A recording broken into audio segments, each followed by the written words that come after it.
বাংলাদেশের প্রাণ, বাংলাদেশের অস্তিত্ব, বাংলাদেশের সার্বভৌমত্বের প্রধান হাতিয়ার এবং বিগত দিনে অধিপত্যবাদ বিরোধীর একক শক্তি এবং সারা বাংলাদেশে অসংখ্য মানুষ তার সুরে সুর মিলিয়ে আজকে বাংলাদেশে একটা জায়গায় পৌঁছেছে এবং সে গণতন্ত্রের শুধু একচ্ছত্র অধিপতি আজকে সে মারা গেছে এবং তার অবর্তমানে বাংলাদেশের আরেক প্রাণ তারেক রহমান তার চিন্তায় চেতনায় বিশ্বস্ততায় ইনশাল্লাহ এই দলটা সুসংগঠিত হবে, আগামী বাংলাদেশের কর্ণধার হবে। জনগণের দুঃখ কষ্ট বুঝে আজকের এই বিয়োগে একটা কথাই বলতে চাই, তিনি নাই, তার শূন্যতা পূরণের কোনো জায়গা নাই।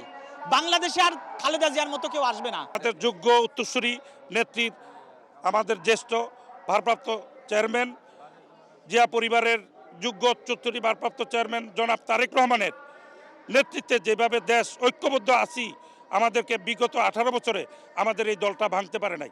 অনেক চেষ্টা করছে টুকরা টুকরা টুকরা টুকরা করার জন্য, যেমন এরশাদ সাহেব চাইছে, যেমন শেখ হাসিনা দীর্ঘদিন চাইছে এটা ভাঙার জন্য। কোনো অবস্থাতেই এটা এই দলটাকে টুকরা টুকরা করতে পারে নাই। আজকের এই দিনটি চিরদিনের জন্য স্মরণীয় হয়ে থাকবে বাংলাদেশের ইতিহাসে। আমাদের গণতন্ত্রের মাতা দেশনেত্রী বেগম খালেদা জিয়া গণতন্ত্রের জন্য সারা জীবন আন্দোলন সংগ্রাম করেছে। এরশাদ বিরোধী আন্দোলনে তিনি এত বেশি আন্দোলন করেছে, তিনি শহীদ প্রেসিডেন্ট জিয়াউর রহমানের আদর্শের এই বিএনপিকে হাতে গড়া সংগঠন হিসেবে এশিয়া মহাদেশের মধ্যে একটি বৃহৎ সংগঠনের রূপদান করেছে। এরশাদ বিরোধী আন্দোলনে উনি আপসহীন নেত্রী হিসেবে ওনার যে আখ্যায়িত পেয়েছে, ওনাকে কোনো আপোষ করেনি।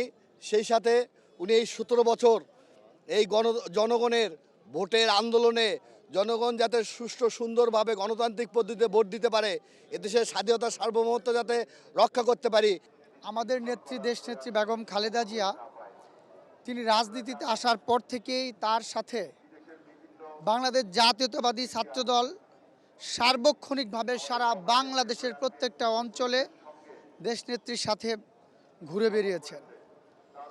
দেশনেত্রীর এই আধিপত্যবাদ বিরোধী সহ ফ্যাসিস্ট বিরোধী আন্দোলন, সমস্ত আন্দোলনেই বাংলাদেশ জাতীয়তাবাদী ছাত্রদলের ভূমিকা ছিল সবচেয়ে বেশি।